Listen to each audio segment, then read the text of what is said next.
Good morning, everybody. Orin J here with another War of the Visions video, and it's time for part 2 of the Baby J new player series. We really focused on units and consuming visiore in video 1. This video is going to be a check-in after 7 days of the account existing, and then we're going to focus on items today because it's something gear, items, that's something that you're going to feel really lacking after about your first week in the game. I'm going to talk about the best way to get items, what you should farm, what you should just wait on, all of that right now.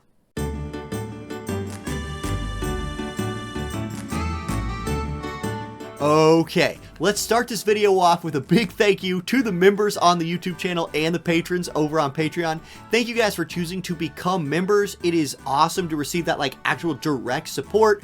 Really helps content creators out when you become that, when you join on the YouTube channel. And we've seen some members coming in lately with more streaming on YouTube. So thank you to everybody who's decided to make that choice.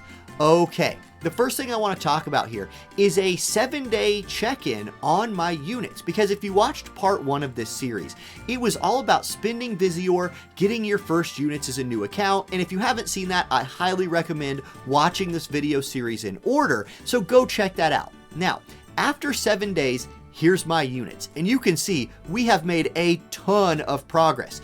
Ruinstern 107, Mont 102, Valentine's Day Celia is at level 99. I just need a Rainbow Broadstone to start pushing her into EX jobs. Those three are, I would say, the biggest core of my group right now. Those are the three I'm taking into Arena, into Guild Wars, things like that. I am also using my free level 99 unit Venera. I haven't invested any more resources into her because, her and Ruinstern share elemental resources, which are scarce as a new player. And then I'm also slow building Ildira. She's going to be my healer. She's somebody who I bring along to provide some spot heals, and she'll be really, really important in hard PvE content down the road. So that's it. I've made a ton of progress on those three, really liking it. Now, let's talk about gear. That's going to be the biggest focus of this video.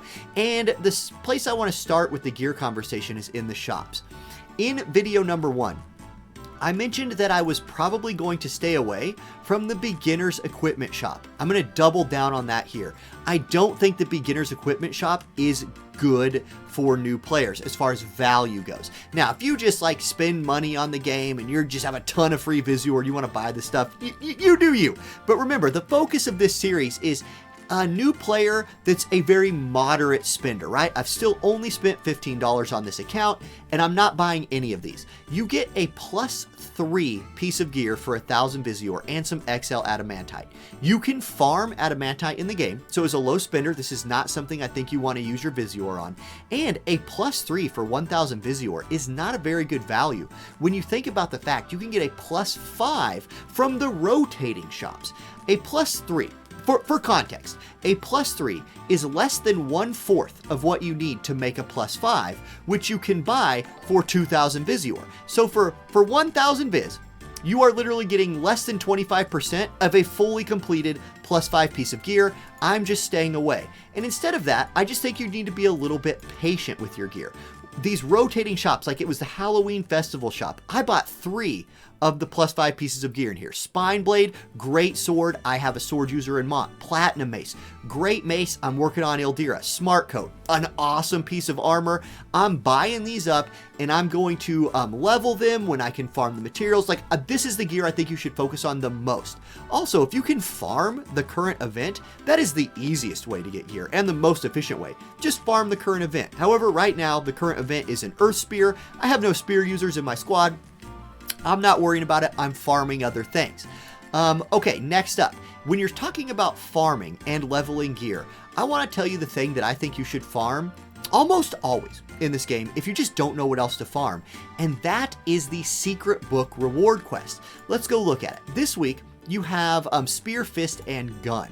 So even if you're not working on Spear, Fists, or Guns, which I am not for any of my characters, you still get adamantite. This is where you can farm adamantite. You still get eggs for leveling up your vision cards. You get seals, which are crucial for getting maximum stats on your gear, and you get the secret books, which even if you're not building any of this gear here, you probably will be building it later, and you can trade them for the books you want at a 2-to-1 rate. So this is like, even on my main account, this is the thing I farm when I'm just like, I don't really know what to farm this week. Secret book reward quests. So it's the best thing. Now, there is another option for farming gear that I actually forgot about the first time I recorded this video. So I'm redoing the video to add this in. That's going to be in the events and in the key quests. You guys, there is some really good gear in this key quest. First of all, chocolate flan. This is the one I've unlocked. Then there's golden armor, the paralysis ring. I actually forget what this ring's called. This ring. Then there's the runic sword and the wolf hat. Let me talk about these a little bit. This, the Sage's Hat. If you have evasion units, and you see my account has Ruin, Cern, and Benera, Sage's Hat is a top tier piece of evasion gear. This is very worth farming. When you unlock this, it's open for 3 days. And with the squad that you just saw I had, which by the way does not have leveled up espers. My only leveled up esper is Fenrir. He's like not even all the way leveled. Like that. I have no good gear in there, right? None. And on manual, I was able to clear the level 60 and level 80 with all missions, which means I can skip ticket this now. So just as an example, if I was to put my party in here, this is the party that exactly cleared it, and hit skip, if I skip this once, what do I get from this? Like, what kind of rewards can we expect? Check this out. They're pretty dang good. Now, of course, it's going to like screw me over this time because like it's on video, but you can get recipes. You can get these Chris, these like void Chris or the different kinds of Chris, which are a crucial component to crafting some of that gear that you buy from the store. Because when you buy a +5 piece of gear from the store, it is at level 0. You're going to need to awaken it to a +5, which will take some of these Chris. You can farm them in these missions. You can see I got a bunch of adamantite, and I got a rare piece of drops here, ogre bristles. This is something you will need to craft this higher level gear. Highly recommend the Sage's Hat, and let me tell you the other ones in here that I recommend, because not all of them. So, golden armor. This one's tough for me. The golden armor is a nice defensive piece of armor that has slash resistance on it. If you really want to hard commit to farming some of this, it's not bad. It's really not bad. Although this is fine. Golden armor is fine. If you have a tank and you want a defensive piece of gear with slash resist on it, golden armor is good. I would stay away from the Ochu challenge. I don't love this ring so much. I would focus on the other stuff instead. The Runic Blade is a pretty good two-hander, has a lot of attack on it. The special stat is slash resistance. So for my Ruin Stern, I'm not going to use this on him. I'm going to show you what I'm using instead here in a minute, but it's not a bad piece of gear at all, especially if you're doing like a Drain Force Oldoa or something like that. And then the Wolf Hat. This is actually a very nice piece of accuracy gear. It's just not wearable by everybody, but it is a nice piece of accuracy gear. So those are your key quests. There's another reason to do them is like the stuff in here that's farmable is really nice. So, okay, that's that. I wanted to add that in there. That wasn't the smoothest thing I ever did, but there's one more thing we got to talk about, and that is the craftable gear you can farm from the story in the game. I actually think that there's some decent ones out there. Let me show you the one that I'm focusing on right now. Claymore. Claymore, if I want to make a +5 Claymore, look at all I need to farm. I just need the recipes. By the way, it takes 63 recipes to make a +5. Very easy to farm this in the story. Very easy. Then you just need this, the Cloudy Sap, which is farmable like all over the main story. So if you just want to make yourself a +5 Claymore, which has slash attack up +12 on it, and the attack variant gets a nice, like I think it's like 140 some attack.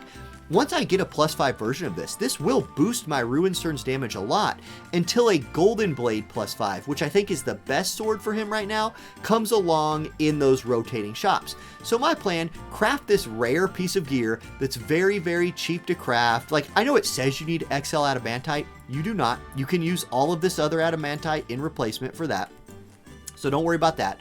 I think this is fine, and I think you should focus on those like really cheap to build stuff. But again, the main focus of gear if you're a new player are these rotating shops where you can buy the +5s. Stay away from the beginner shop, in my opinion.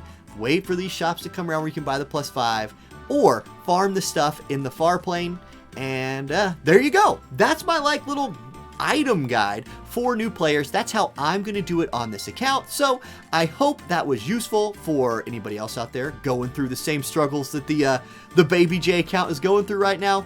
Let me know in the comments if there's something else you would like to know. I'd be happy to address that. And there we go. Have a good day, everybody. I'll catch you next time. Peace.